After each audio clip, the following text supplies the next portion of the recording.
Hello everyone, welcome to 7th Standard Ganit Prakash. Let's quickly start 5.4, that is parallel and perpendicular lines in paper folding activity. Take a plain square sheet of paper. Newspaper ಅಥವಾ ಯಾವುದಾದ್ರೂ ಒಂದು sheet ತಗೊಂಡು we have to do this activity, okay?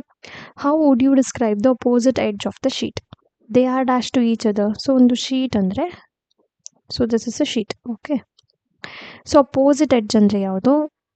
ಈ ಎಡ್ಜ್ಗೆ ಇದು opposite ಅಂದರೆ for this one this is opposite, for this edge it is opposite here. ಏನಾಗಿದೆ opposite edges? It is ಪ್ಯಾರಲಲ್ನು, ಯಾಕಂದರೆ ಈಕ್ವಿ ಡಿಸ್ಟೆನ್ಸ್ ಇದೆ ಎರಡಕ್ಕೂ. ಸೊ ಇಟ್ ಇಸ್ ಪ್ಯಾರಲಲ್, ಎರಡೂ side parallel ಆಗಿದೆ. How would you describe the adjacent edge of the sheet and adjacent edges are? So adjacent edge ಏನಾಗಿದೆ? Adjacent ಅಂತಂದ್ರೇನು? Adjacent ಅಂದರೆ it is neighbour, nearest neighbour ಅಂತ ಅರ್ಥ. So ನಮ್ಗೆ ಗೊತ್ತು ಹೀಗಿದ್ರೆ ಇದು ಪ್ಯಾರಲಲ್, ಇದು ಪರ್ಪೆಂಡಿಕ್ಯುಲರ್, ಅಥವಾ ಅದನ್ನು ಹೀಗೂ ಬರಿಬೋದು, ಪರ್ಪೆಂಡಿಕ್ಯುಲರ್ 90 ಡಿಗ್ರಿ ರೆಪ್ರೆಸೆಂಟ್ ಮಾಡಬೇಕು. ಇದು ಇಂಟರ್ಸೆಕ್ಟಿಂಗ್ ಲೈನ್, ಓಕೆ. ಸೊ ಇಲ್ಲೀಗ ಅಪೋಸಿಟ್ ಎಡ್ಜ್ ಅಂದರೆ ಈ ಅಡ್ಜಸೆಂಟ್ ಲೈನಿಗೆ ಇದು ಅಡ್ಜಸೆಂಟ್ ಲೈನ್, ಓಕೆ. ಈ ಲೈನಿಗೆ ಇದು adjacent, so it is 90 degree, right? So it is perpendicular.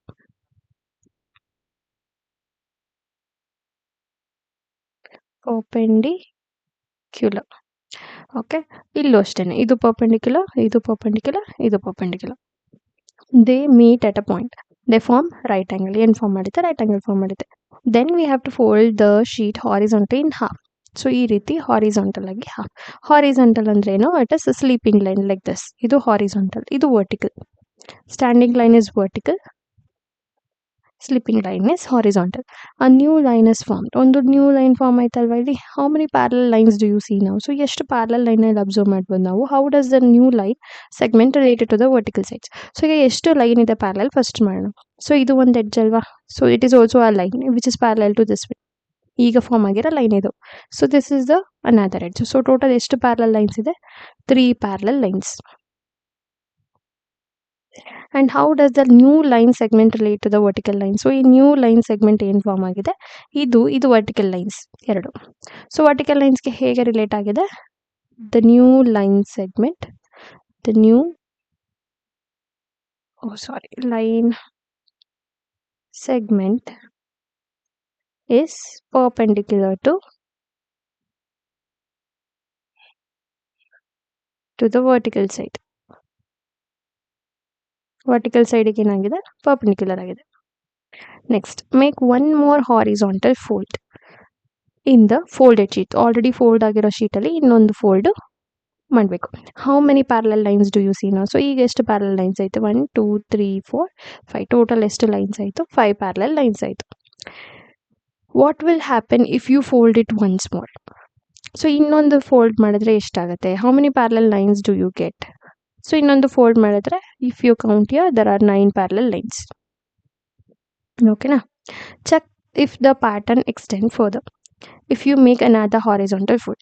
So ಈಗ ಇಲ್ಲಿ ಏನಾದರೂ ಪ್ಯಾಟರ್ನ್ ಇದೆಯಾ ಅಂತ ಕೇಳ್ತಿದ್ದಾರೆ. Is there any pattern? So first ನಾವು ಯಾವ್ದಾರ ಪ್ಯಾಟರ್ನ್ ಇದೆಯಾ ಅಂತ ಚೆಕ್ ಮಾಡೋಣ. ಇಲ್ಲಿ 3 ಇದೆ, ಇಲ್ಲಿ 5 ಇದೆ, ಇಲ್ಲಿ 9 ಇದೆ. These are related like. So ಈಗ 3 5 9. So how they are related ಅಂದರೆ ಏನು ಪ್ಯಾಟರ್ನ್ ಇರ್ಬೋದು ಅಂದರೆ the pattern is 2n + 1. n represent folding, ಎಷ್ಟು ಟೈಮ್ ಫೋಲ್ಡ್ ಆಗಿದೆ ಅಂತ. So for 1 folding n will be 1 ಅಂದರೆ 2 power 1 + 1. 2 power 1 is 2 + 1 will be 3. So 1 time fold ಮಾಡಿದಾಗ ಎಷ್ಟು ಪ್ಯಾರಲಲ್ ಲೈನ್ ಸಿಕ್ತು? 3. 2 ಟೈಮ್ ಮಾಡಿದ್ರೆ for example n is equal to 2. 2 power 2 + 1 ಆಗುತ್ತೆ. 2 power 2 ಅಂದರೆ it is 4. 4 + 1 will be 5. We get 5. For 2 folding we got 5. For 3 folding 2 power 3 + 1 it is 8 + 1 it is 9. Okay. So ಇನ್ನೊಂದು folding ಜಾಸ್ತಿ ಆಯಿತು ಅಂದರೆ ಏನಾಗುತ್ತೆ? 2 power 4 + 1. 2 power 4 ಅಂತಂದರೆ it is 16. 16 + 1 will be 17. So next ನಾವು horizontal fold ಮಾಡಿದ್ರೆ ನಮ್ಗೆ ಎಷ್ಟು ಬರುತ್ತೆ? 17 ಪ್ಯಾರಲಲ್ ಲೈನ್ಸ್ ನಮಗೆ ಸಿಗುತ್ತೆ. So check if the pattern extend further if you make another horizontal line. Yes, the pattern will continue. Make a vertical fold in the square sheet. So ಈಗ horizontal fold ಆಯಿತು, ಅದನ್ನು ನಾವು vertical fold ಮಾಡ್ತಾ ಇದ್ದೀವಿ. Okay, ನಾವು vertical ಅಂದ್ರೇನು? Standing line. So new vertical line is to dash to the previous horizontal line. So new vertical line ಇದು form ಆಗಿದೆ. ಹಾರಿಜಾಂಟಲ್ ಲೈನ್ಗೆ ಹೇಗೆ ರಿಲೇಟ್ ಆಗಿದೆ? So it is plus plus ಅಲ್ವಾ, ಎಲ್ಲನೂ ಅಬ್ಸರ್ವ್ ಮಾಡಿದ್ರೆ ಪ್ಲಸ್ ಪ್ಲಸ್ ಪ್ಲಸ್ ಫಾರ್ಮ್ ಆಗಿದೆ ಅಂದರೆ ಏನರ್ಥ? It is perpendicular. Perpendicular to all the horizontal lines. Fold the sheet along a diagonal. Diagonal ಅಂದ್ರೆ ಏನು? Diagonal ಅಂತಂದರೆ ಶೀಟ್ ಹೀಗಿರುತ್ತಲ್ವಾ, ಸೊ ಹೀಗೆ ನೀವು ಫೋಲ್ಡ್ ಮಾಡಿದ್ರೆ ಇಟ್ ಇಸ್ ಡಯಾಗ್ನಲ್. ಸೊ ಈ ಲೈನ್ನ ನಾವು ಡಯಾಗ್ನಲ್ ಅಂತ ಹೇಳ್ತೀವಿ. Can you find a fold that create a line parallel to the diagonal? So ಈಗ ನಾವು ಇಲ್ಲೊಂದು ಡಯಾಗ್ನಲ್ ಲೈನ್ಸ್ ಅಂತ ಇರುತ್ತೆ, ಓಕೆನಾ. ಸೊ ಇಲ್ಲಿ ಒಂದು ಡಯಾಗ್ನಲ್ ಲೈನಿಗೆ ನಾವು ಪ್ಯಾರಲಲ್ ಆಗಬೇಕು ಅಂತಂದರೆ ನಾವು ಫೋಲ್ಡ್ ಮಾಡ್ಬೋದಾ ಪೇಪರ್ನ ಅಂತ ಕೇಳ್ತಿದ್ದಾರೆ. Yes, we can do. We have to fold it.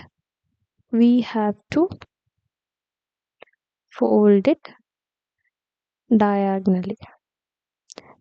ನಾವು ಅದನ್ನು ಫೋಲ್ಡ್ ಮಾಡಬೇಕು. ಸೊ ಈ ರೀತಿ ಫೋಲ್ಡ್ ಮಾಡಬೇಕು ಪೇಪರ್ನ. ಈ ಎಡ್ಜ್ನ ಇಲ್ಲಿಗೆ ಫೋಲ್ಡ್ ಮಾಡಿ ಮತ್ತಿದನ್ನು, ಸೊ ಈ ಎಡ್ಜ್ನ ಇಲ್ಲಿಗೆ ಫೋಲ್ಡ್ ಮಾಡಿದ್ರೆ ಏನಾಗುತ್ತೆ? ಈ ರೀತಿ ಒಂದು ಟ್ರಯಾಂಗಲ್ ರೀತಿ ಫಾರ್ಮ್ ಆಗುತ್ತೆ, ಓಕೆನಾ. ಇದನ್ನು ಮತ್ತೆ ಇಲ್ಲಿಗೆ ಫೋಲ್ಡ್ ಮಾಡಬೇಕು. So we will get like this. ಈ ರೀತಿ ಒಂದು ಪೇಪರ್ ಸಿಗುತ್ತೆ, ಓಕೆನಾ. ಈ ರೀತಿ ಫಾರ್ಮ್ ಆಗುತ್ತೆ. ಸೊ ಇದನ್ನು ನಾವು ಅನ್ಫೋಲ್ಡ್ ಮಾಡಿದ್ರೆ we will get a lines here. ಇಲ್ಲಿ ಲೈನ್ಸ್ ಬರುತ್ತೆ. So this is perpendicular, sorry, this is parallel to the diagonal line, okay. So here is another activity for you to try. So ಇನ್ನೊಂದು activity ಇದೆ. Take a square sheet of paper, fold it in the middle and unfold it, okay. So ಈಗ vertically fold ಮಾಡ್ತಿದ್ದಾರೆ. Fold the edge towards the centre line and unfold them. First centre ಲೈನಲ್ಲಿ fold ಮಾಡಿ unfold ಮಾಡಬೇಕು. Open ಆಗಿರೋದನ್ನ ಎರಡು ಸೈಡಿಂದ ಮತ್ತೆ fold ಮಾಡ್ತಿದ್ದೀವಿ vertically. Fold the top right and bottom left corner on to the creased line to increase the triangle. So to create a triangle, not increase, to create a triangle. The triangle should not cross the line. So ಇಲ್ಲಿ ಈ ರೀತಿ fold ಆದಮೇಲೆ ಇಲ್ಲಿ ಈ triangle form ಆಗೋ ರೀತಿ fold ಮಾಡ್ಕೊಂಡಿದ್ದಾರೆ, ಓಕೆನಾ. The triangle should not cross the creased line. So already form ಆಗಿರೋ ಲೈನ್ನ ಕ್ರಾಸ್ ಮಾಡಿಲ್ಲ ಅದು. So are A B C parallel to P Q R respectively ಅಂದರೆ ಏನು? ರೆಸ್ಪೆಕ್ಟಿವ್ಲಿ ಅಂದರೆ A is parallel to Q ಅಂದರೆ ಫಸ್ಟ್ ಒನ್ನಿಗೆ, second one to the second one, C to the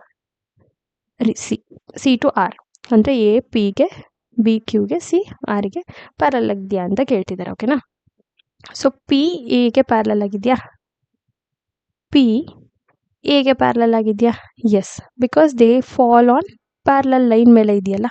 so ಎರಡು ಪ್ಯಾರಲಲ್ ಲೈನ್ ಆಗಿರೋದ್ರಿಂದ A is parallel to B. Then Q is parallel to B. So Q parallel ಆಗಿದೆಯಾ ಬಿಗೆ? Yes. So Q parallel to what?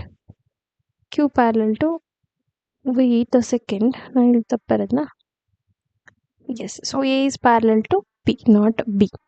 A is parallel to P here because they fall on parallel lines. Parallel lines ಮೇಲೆ ಅದು ಏನಿದೆ, line ಇದೆ ಅಂದಮೇಲೆ that is parallel lines ಮೇಲೆ already ಇದೆ ಅದು. Then B to Q. So B is parallel to Q. How? They are perpendicular. They are perpendicular to the parallel lines. Parallel ಲೈನ್ಸ್ಗೆ ಎರಡೂ ಪರ್ಪೆಂಡಿಕ್ಯುಲರ್ ಆಗಿದೆ, ಲೈಕ್ ದಿಸ್, ಓಕೆನಾ. ಎರಡೂ ಪರ್ಪೆಂಡಿಕ್ಯುಲರ್ ಆಗಿರೋದ್ರಿಂದ ಅವೆರಡು ಒಂದಕ್ಕೊಂದು ಪ್ಯಾರಲಲ್ ಆಗಿರುತ್ತೆ. ಯಾಕಂದರೆ ಇದು ನಾನು ಎಕ್ಸ್ಟೆಂಡ್ ಮಾಡಿದ್ರೆ ಹೀಗೆ ಬರುತ್ತೆ, ಓಕೆ. ಇವೆರಡು ಪ್ಯಾರಲಲ್ ಆಗಿರುತ್ತೆ. Then C and R is parallel because they are parallel to the same diagonal. So ಎರಡು ಸೇಮ್ ಡಯಾಗ್ನಲ್ಗೆ ಪ್ಯಾರಲಲ್ ಅಲ್ವಾ. ಡಯಾಗ್ನಲ್ ಹೇಗೆ ಬರ್ತಿತ್ತು? ಡಯಾಗ್ನಲ್ ಡ್ರಾ ಮಾಡಿದ್ರೆ ಈ ರೀತಿ ಇಲ್ಲಿ ಡಯಾಗ್ನಲ್ ಇರುತ್ತೆ. So R is parallel to this diagonal and C is parallel to this diagonal ಅಂದಮೇಲೆ ಎರಡು ಕೂಡ ಪ್ಯಾರಲಲ್ ಆಗಿದೆ, okay. Yes. So let's do this topic in the next class. Next ಕ್ಲಾಸಲ್ಲಿ ವಾಟ್ ಈಸ್ ನೊಟೇಷನ್ ಅಂತ ಓದೋಣ, okay. Thank you. So classes ಅರ್ಥ ಆಗ್ತಿದ್ರೆ ಕಮೆಂಟಲ್ಲಿ you can answer to me that we are understanding, or ಏನಾರು ಅರ್ಥ ಆಗ್ತಿಲ್ಲ ಅಂದರೂ ಕೂಡ ಕಮೆಂಟ್ನಲ್ಲಿ ನೀವು ಹೇಳ್ಬೋದು. ಲೈಕ್ ಮಾಡಿ ವೀಡಿಯೋಸ್ನ ಅರ್ಥ ಆಗ್ತಿದ್ರೆ, and also share to maximum, okay. Thank you.